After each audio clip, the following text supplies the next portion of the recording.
Now, they had that last time too, and it was kind of shut down with the glue, I would say, for the most part. So we're going to see if now the tools are here for Team Falcons to deal with that Luo Yi coming out from Sanji. So again, it's game at 2 ahead of us. We're jumping into the land of Dawn. TLPH versus Team Falcons.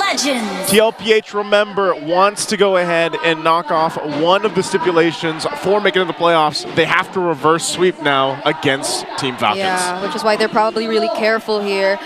They picked up 2 Purify spells for Sanji as well as Oheb, if I'm not mistaken.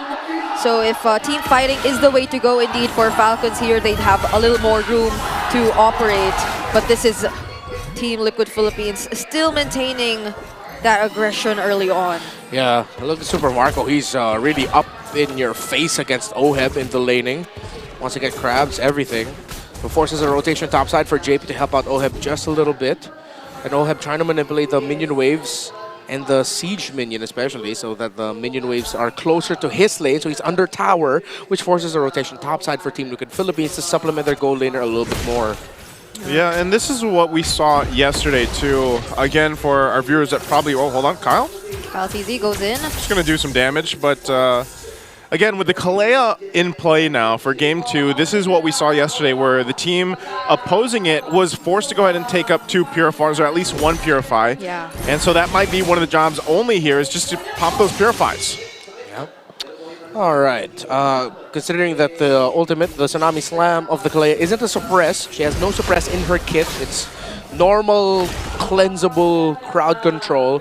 Which are good calls for Team Liquid, which might mean that JP and or Sanford might be in the receiving end of just getting slammed down as much as possible, that they can apply the pressure. But of course, you can do that to Carl TZ. But with the escape capabilities of a Suyo, might not be the best target. I think they might want to lean towards that idea of, you know what, when they see JP, just bring him down low. Yeah, at least for now, though, he has more ways to sustain and tank the damage. Oh. Carl TZ, though, just in time goes in and steals away the turtle in exchange of a kill onto JP, but Sanford still wants to go in for the fight. Dispersion rotation landed onto Flap TZ. Blade Surge will be denied by Ogwen somehow, but there's a Cyclone Eye keeping him alive, and now Carl TZ will be trapped in the middle of the members of Team Falcons and will be traded out too. Sanford goes in, takes down Ogwen, and he's still trying to fight, but Kyle TZ is here. He needs to take note of the damage. Will survive and dodge that Abyssal Arrow, but not for long as he gets taken on by 2 members of Falcons. All right, so the Phobius... Oh, wait. Few will get bursted down. All right, so... Of course, the familiarity between these 2 teams with everything that they did in the second half of last year. Yeah. Of course, we know the entire saga of Season 13, MSC, Season 14, into SPS Season 5. Don't know what we're talking about, look back into the history of then Falcons AP brand and Team Liquid Philippines. But yes, the Phobius will be a problem for Team Liquid Philippines, but not as big as a problem as the glue was in game number 1. However, as much as I am a glue guy, I am also a Phobius guy. You're just all the guys. I'm all the guys. Hey. Yeah, all the guys right now. But it's true. I mean, when we saw it picked up, again, it was prioritized in that first phase of the draft for TLPH. There's a reason for that. You're so capable of just tanking up so much, and you saw that is how basically the choreography of some of these team fights for Team Falcons is going to be. They're playing around some of the, bringing up the fights in a longer period of time and then landing arrows. Yeah. A lot of the times it's got to be few that is able to land those abyssal arrows, and then they follow through with it. Until at one point, Super Marco is going to be that main source of damage and he's online. But also think about the interactions with having a Joy and a Selena. Yeah. If they can also just kind of whittle down some of the magic defense that eventually TLPH will have, it'll help this lineup that they have. Oh, phew! Stunned by the dark waves, and now he finds no way to get away. Sphere of Destruction does not connect, but there is the curtain call from Flap to somehow deny the aggression, but that's enough space. And this is probably one of the biggest differences. Team Liquid Philippines have more ways to zone right now. Yeah, tremendous play by the Sansa and duo. Sanford committing the issue there. I thought he used the flicker for the dark wave, but no, it was just straight up dark waving. Yeah. Plus the duality interaction for the Low Yi. So Falcons needs to watch out for that. With the close range nature of the Selena, let's be careful that if he gets caught out in the wrong spot, he's going to get taken down by a Phobius and a Low Yi very quickly. Yeah, Louis is such a threat, even before you start considering the diversion and its uses there. Oh, Ogwen? Ogwen. Wow. forced to flicker out because he gets stunned consecutively here. Law and Order alongside the Spear of Misery. So there are a lot of layers too that Team Liquid Philippines could actually do once they get an isolated target from Falcons. Yeah, and again, as they play around this composition that they have, Team Falcons are just going to be trying to find those pickoffs. Meanwhile, TLPH will go ahead and push down first turret of the game. Ooh. Little SOD just thrown out there, but this turret will fall now top side. They're setting themselves up to go ahead and have some of the advantage again. Just the fact that they get that push pretty much uncontested. You know, OHEB hasn't really had to do too much at all throughout these first 5.5 minutes. Yeah, the small times where we saw the members of Team Liquid Philippines rotate up top is where Team Falcons, Super Marco, wasn't able to get a clear win in lane, which is why the Moskov is going to be unbothered. Again, Team Liquid Philippines will shine in the macro. They can do a lot to control the map. While Falcons, similar to game number 1, will have a lineup that want to play around trying to get a pick. At this point, though, it could be difficult, and I wanted to say it earlier in the draft, but we might be heading into game number 3. I was going into this game liking the Team Liquid Philippines draft a bit more. And that's an Abyssal Arrow connecting onto Sanford. He won't be able to get away from that. One man down for Team Liquid Philippines. I feel like I'm a curse. The things I like crumble. Hey, you know what? That's okay. You attract the things you fear, right? So now, they're going to go for it again at Sanji, but they're going to be zoned out from the turtle. So now Kyle TZ grabs that one. But still, things are okay for TLPH. You know, they might get picked off here and there, but ultimately, they still have some control of this game. Yeah, and for a majority of the game, it's like they have indeed been just playing the map. It's more of them utilizing their macros that they have in their lineup and the amount of zoning that they can offer. But that's a two-man rotation up top. Super Marco, SOD connects towards him. That's the Glorious Pathway as well, but they get enough space just to take down this turret. And this is exactly what we've mentioned. They're just clearly playing the map. Yeah, and Falcons will have to find a way to get out of this. Although it's going to be so tough with how Team Liquid Philippines are rotating, they're controlling, and how they're approaching engagements. Again, you're going to be looking at the Phoveus as one of the main reasons as to why Falcons are hesitating to fight. Why, unless they get a very clear start against the Phoveus like this. Oh, Tidal Strike into the Tsunami Slam for Sanford, but he still gets away. That's the Revitalize 2 from JP Darkwave, stunning multiple members from Falcons, but Super Marco's there doing the free hits, taking down Sanford, but it's traded by Ogwin, and there's still a diversion. They still want to go for it. Sanji, will he get spotted here? Oh, Super Marco. He's not going to risk it.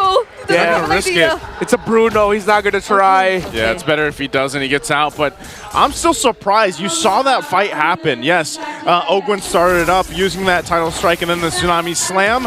But then when they all crowded around and brought in, that's where, again, Sanji's going to have the advantage with this Luyi.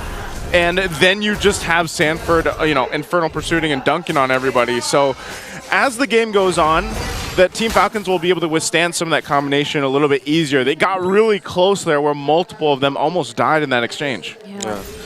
Okay, the next team fight for Team Liquid Philippines might not be so clear-cut, unless... Oh, they whittle him down low, but they're not going to be able to take down JP. Oh, that's another... Oh, another arrow. Okay. Too far, though. Yeah. Okay, so... Hold on. Wait, they're not done? Okay, we cannot complete our thoughts. Kyle TZ just gets the perfect pick-off against Team Liquid down bot. Yikes. For Team Liquid, losing OHEB there is going to be painful for them. But I think he should be back in time to dish out an SOD for what should be the first big Lord fight of the game. Oh, they're going to blitz this one, though. They know OHEB's up in about 5. He's going to throw this spear for this. They want to just go for it. Oh, they're going to target Sanford and JP first. And JP gets bursted down even as he just used the Glorious Pathway. Sanford using the Infernal Pursuits. And Carl probably gains access, but he does not get to secure the objective. No. I thought OHEB was going to toss out the SOD, but they decided that with how fast it started to go bad there for Team Liquid Philippines, they probably just told OHEB no need to come in here. It's going to be way too risky. So Falcons are holding on with the raw damage output of a join of Bruno together, plus the crowd control that they can dish out. It's buying them time. So I did mention that the team fights for Team Liquid Philippines are not so clear-cut anymore. And yeah, we've gotten to that point where now it's back to whoever gets to play it better. will win. But now we're starting to feel the pain point that is the Abyssal Arrows of Vaselina. Once it lands, it ruins the team fight timing for Team Liquid.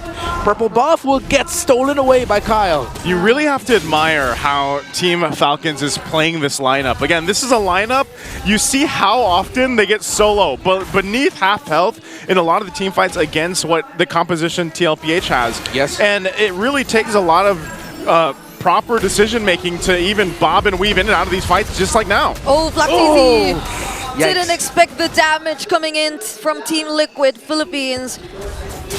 All right, there's a diversion once more. They seem like they want to go for it. OM and Sanji gets stunned right in time, but the SOD connects onto Super Marco and they take him down right under the turret. There are no minions, however, and they will have to be safe. Kyle TZ uses the electrifying beats just to reunite with his teammates. And this is what I was talking about. This is a squishy lineup, and they really have to be decisive on the fights they pick because a lot of the times they have been constantly getting low. So now they're going to lose the tier 1 turret in the mid. TLPH continues to press on the gas, and yeah, the purple buff might have got stolen earlier, but now they're going to take one for themselves. All right. It's just a response from Team Liquid. Abyssal Arrow won't connect onto anyone. Kyle TZ still gets the purple buff. Yeah. Well, good news there for Falcons, and good news for them is that they still have that tower in the lower part of the map. So in terms of minion wave management, they just need to worry about the tower up top. Item-wise, okay, 3 items for the Bruno. Already Malefic Gun as the 3rd item, actually, to increase the range and even more crit and attack speed. While for the Moskov, already up to a DHS. So team fighting, as you mentioned there, Naisu, should go better for Falcons as long as they're going to start the blasting or they're all together. But if they get picked off one by one, similar to what happened in the previous sequence with Flaptizi overextending in the bottom, and then the surprise great call by Team Liquid Philippines to just commit and dive onto Super Marco once they saw him, then yeah, it's not going to go well for Falcons. Yeah, they've really got to rely on that main point of this lineup, and that's actually pretty tough when it comes down to these lords. Carl TZ jumping in. Sanford, Infernal Pursuits, does the receivement of the title strike once more, but Flaptizi gets to use the Vengeance as well as OD connecting from OHEB, and that's multiple members of Falcons forced to walk away. Yeah, but they're just going to go ahead and heal back up. Again, Kalea does provide a lot of that sustainability too. So they might be down. They're going to wait for some of the ultimates to come back up. Again, also a flicker was burned, and even the revitalize from JP. So both teams just get set up now to go ahead and deal with this. But the diversion is going to be used. They're going to come back for this fight. Amazing. Now they're complete once more. And just when Falcons wanted to engage, they find themselves in front of 5 members of Team Liquid Philippines. Flaptizi falls next. The only one who's traded so far is Sanford. Super Mario trying to survive, but Carl TZ still gets to take the kill. And touches Spew as well. SOD connecting. And now it's a killing spree for Sanji. Now it's only Kyle TZ alone for Falcons. What a quick call there by Team Liquid Philippines, since OHEB didn't have his SOD. He went with Sanji to apply a bit more pressure up top of the minion wave. Came back just in time using the diversion of the low Yi, and the team fight executed by Team Liquid Philippines led to this. Carl TZ getting the double, and the Lord for him and the Cavaliers.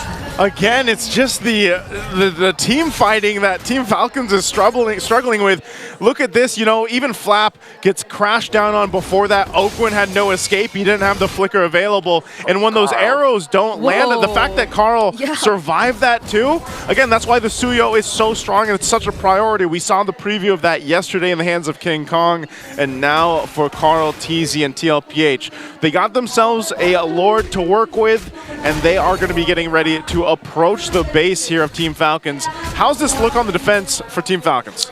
Defending for them is not going to be the easiest for their kind of lineup. Team Liquid Philippines might just be able to throw bodies, specifically Sanford and JP. And Carl, while Sanji and OHEB will be at a safe distance, being able to pepper them from afar.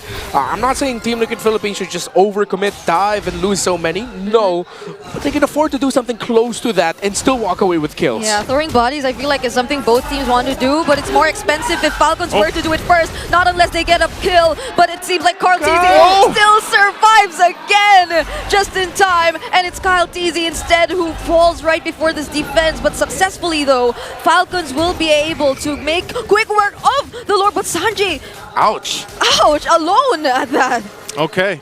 But Sanji's Oh, 2v1ing the Bruno. Sanji? He didn't want to do Sissy. that earlier, but now he's doing it against two. Oh! Enough time for Carl TZ to catch up though, but that defension from Flap TZ making sure he goes down. And there's the knockups too coming from Ogwen. They decide to fight right under the base, but Ogwen gets taken out alongside Kyle. Oh, they're gonna go for another turret. It goes in. Oh! Flicker Dark Wave coming in from Sanford, and they just want to put an Winning end to nature. this game. Flap TZ trying to clear the waves, so will Few attempt to do so. Super Marco. Super Marco buying time, but there's Carl TZ and JP making sure he does not Oh! survive. What? Still Oh! almost goes for the outplay and distracts Team Liquid Kyle. Philippines. Kyle, is he gonna be able to chase down JP? I can't believe Carl's alive again. Oh, And JP escapes as well. there are minions walking up top. To do something like that takes massive balls of damage. And that's exactly what the Bruno had. Ooh, those are on fire, man. Oh, and it just showcases what the Suyo can do. Call it strong, call it OP, but my God. You know, it's just time and time again, but Team Falcons, amidst it all, you know, they're able to actually go and fight back in moments like that. Yeah. That was a bold move from Sanji, though, I must say. Yeah, Sanji starting all of that by saying, look, I can handle 2v1 as a low Yi. Oh, oops, I have a Winter Crown. He gets taken out first, but they got to trade things out. But even Flap TZ being the one there to, I thought he would fall down early, but no, he was able to escape that sequence with the dive by Team Liquid Philippines.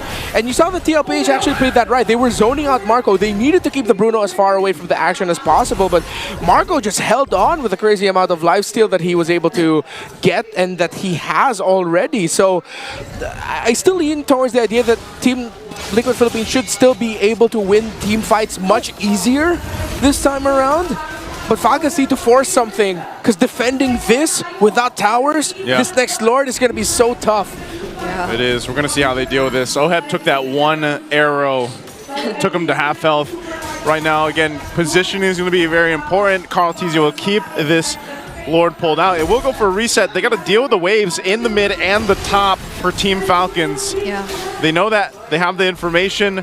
And right now, TLPH, they can still make a mistake despite them having all the base turrets down, despite them having this Lui Yi and being a little bit of ahead. They have to respect what this lineup from Team Falcons can do, especially around the Abyssal Arrows. Wait, no more curtain call for the CC. This is actually big for Team Liquid Philippines. They still have all their ultimates while the CC lost hers. Oh, yeah. Minion waves don't look good as well in the bottom for Falcons. Diversion to the bottom. Oh, there you go. There's one ultimate. Where are they sending Oheb? They're sending him down bottom. And now Team Liquid Philippines will decide to engage in the fight. Go! TZ secures the Lord as well. And it's a 1v1 down bottom. Where are we supposed to look? Because the base is getting taken down by Oheb. And we are officially heading into a game number 3. We knew the macro would be there for this lineup with the Lui Yi again, and that's exactly how they end up winning game 2. Classic Liquid fashion. The back door, the segue, whatever you call it.